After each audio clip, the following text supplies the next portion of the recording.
A paz do Senhor Jesus.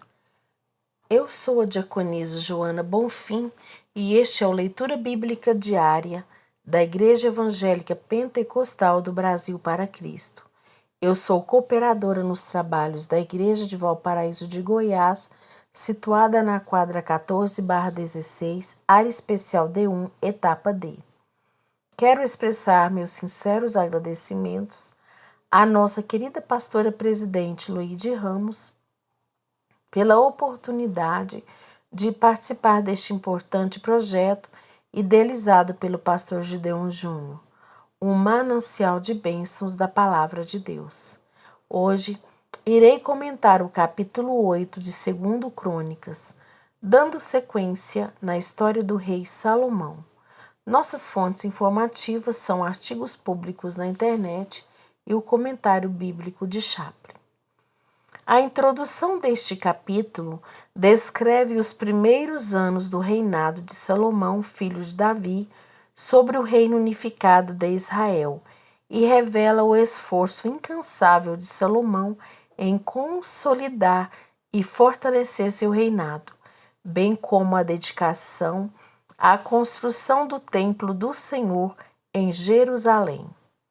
Um aspecto significativo desta introdução é a atenção dada à edificação de cidades fortificadas que serviriam para proteger o reino de ameaças e para armazenar provisões, garantindo a estabilidade do seu governo. Salomão também reforçou sua posição através da criação de um exército poderoso e da nomeação de oficiais para governar as diversas regiões de Israel. Em 2 Crônicas, no capítulo 8, versículo 1 ao versículo 6.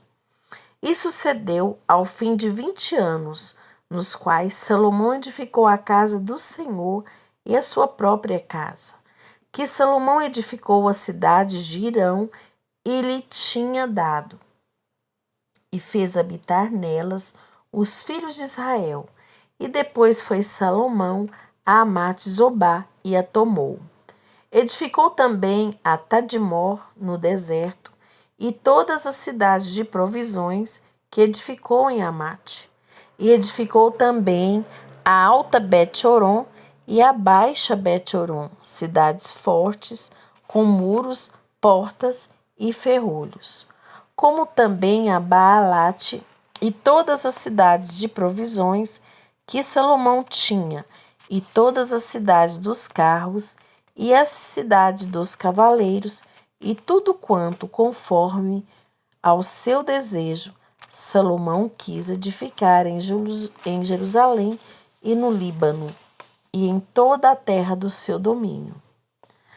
A relação amigável entre Salomão e Hirão, rei de Tiro, em 2 Crônicas, no capítulo 1 e 2, que remontava ao reinado de Davi, permitiu a aquisição das cidades de grande importância estratégica que serviriam como postos comerciais avançados e pontos de acesso ao mar, o que era vital para o comércio marítimo e o crescimento econômico do reino de Israel.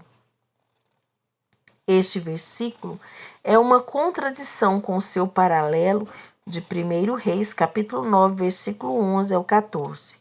Joséfo, general e historiador judeu, solucionou a contradição entre essas duas passagens, informando que Hirão não gostou das cidades e assim as devolveu a Salomão. Ver Antiguidades, capítulo 8, 5, parte 3. Salomão ampliou a fronteira nortista de Israel para onde o pacto abraâmico dizia que chegaria, Gênesis 15, 18. Entretanto, ele não estendeu sua fronteira noroeste até o rio Nilo.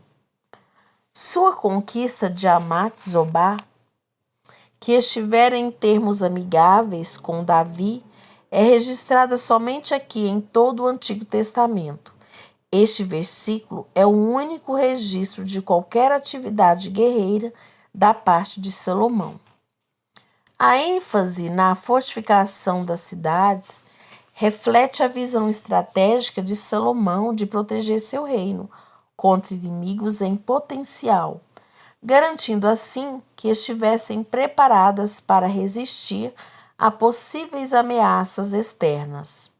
Além disso, os versos 4 e 5 relatam a restauração de algumas cidades para abrigar o gado e outros recursos essenciais. Isso ilustra a preocupação de Salomão com a produção de alimentos e recursos para o seu povo, demonstrando uma administração eficiente e benevolente. Os lugares mencionados no verso 5 ficam na região sul do país. Bet-Horon ficava na fronteira entre Judá e as tribos do norte. Veja Josué, capítulo 18, versículo 13. A Bet-Horon de cima e a Bet-Horon de baixo, em Josué, capítulo 16, versículos 3 e 4, e 2 Crônicas 7,14. Ficavam no território de Efraim. Baalate ficava na parte sul do país e a oeste de Jerusalém, no território de Dan. Foi um fortim contra os filisteus. Josué, capítulo 19, 44. Em 2 Crônicas, capítulo 8, versículos 7 ao 9. Quanto a todo o povo que tinha ficado dos heteus, amorreus, perizeus, heveus, jebuseus, que não eram de Israel, dos seus filhos que ficaram depois deles na terra, os quais os filhos de Israel não destruíram, Salomão os fez tributários até ao dia de hoje. Porém, dos filhos de Israel, Salomão não fez servos para a sua obra, mas eram homens de guerra, chefes de capitães e capitães dos seus carros e cavaleiros. Os versículos 8 e 9 destacam especificamente, conforme 1 Reis, capítulo 9, versículo 15, a fortificação das cidades de Jerusalém, a capital do reino, Azor e Megido. A fortificação era crucial para garantir a proteção do templo, o centro espiritual e religioso do povo de Israel, e para servir como sede do governo real.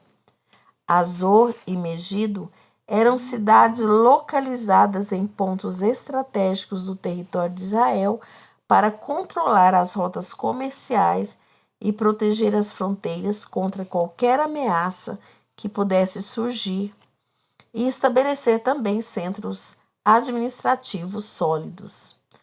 Estas ações destacam Salomão como um líder sábio e visionário na história de Israel, que buscou o bem-estar e a prosperidade de seu povo em todos os aspectos da governança.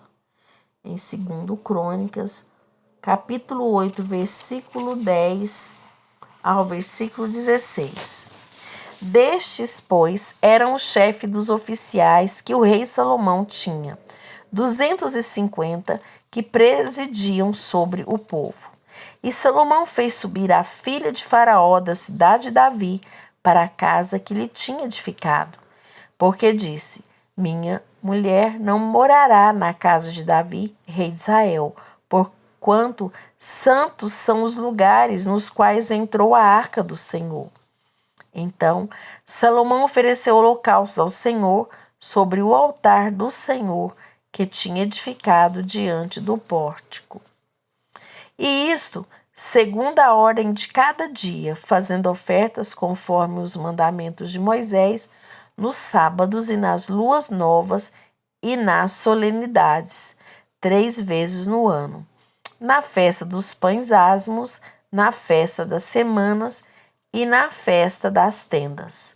Também, conforme a ordem de Davi seu pai, designou as turmas dos sacerdotes para seus ministérios, como também as dos levitas acerca dos seus cargos, para louvarem e ministrarem diante dos sacerdotes, segundo o que estava ordenado para cada dia. E os porteiros, pelas suas turmas a cada porta, porque assim tinha mandado Davi, o homem de Deus. E não se desviaram do mandado do rei aos sacerdotes e levitas, em negócio nenhum, nem acerca dos tesouros. Assim, se preparou toda a obra de Salomão, desde o dia da fundação da casa do Senhor até se acabar.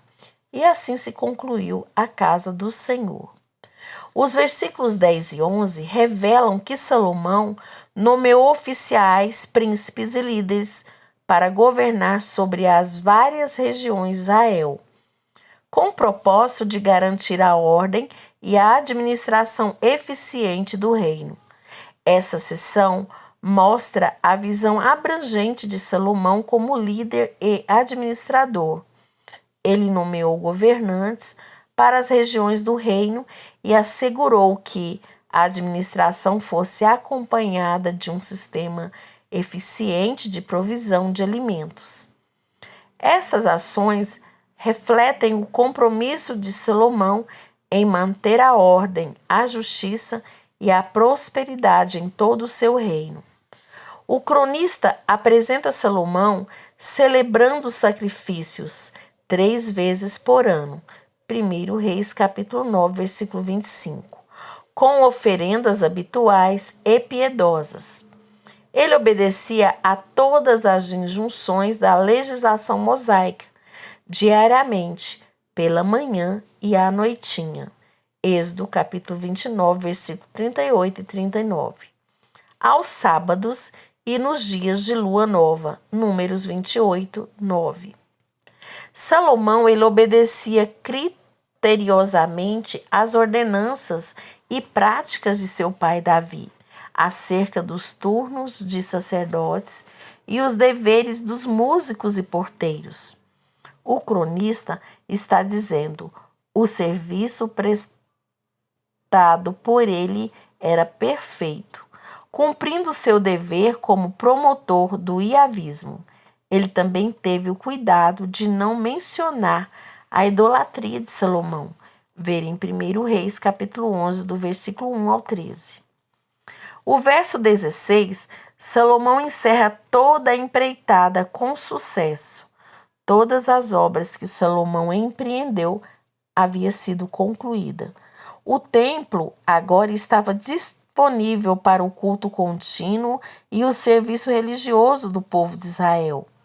Salomão cumpriu a sua promessa de construir um templo para abrigar a presença de Deus entre o povo de Israel, que era uma das aspirações de Davi, seu pai, e Deus o escolheu para concretizar este projeto sagrado. Em 2 Crônicas, capítulo 17, em 2 Crônicas, capítulo 8, versículo 17 e 18.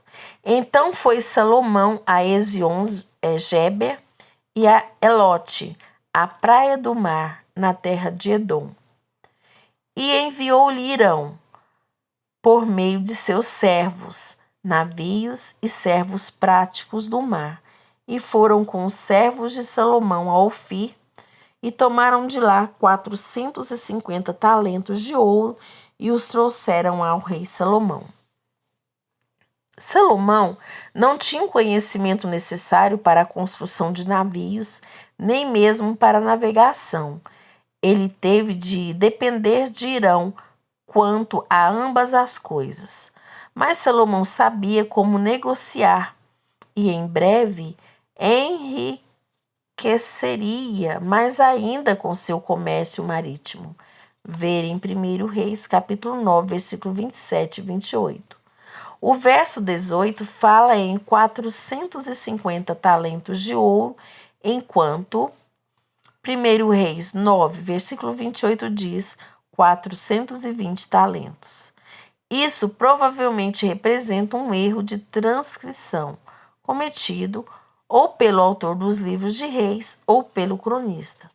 Provavelmente Elote ou Elate era seu porto de entrada em Israel. Obrigada pela companhia. e até logo, se o Senhor nos permitir. Deus os abençoe sempre.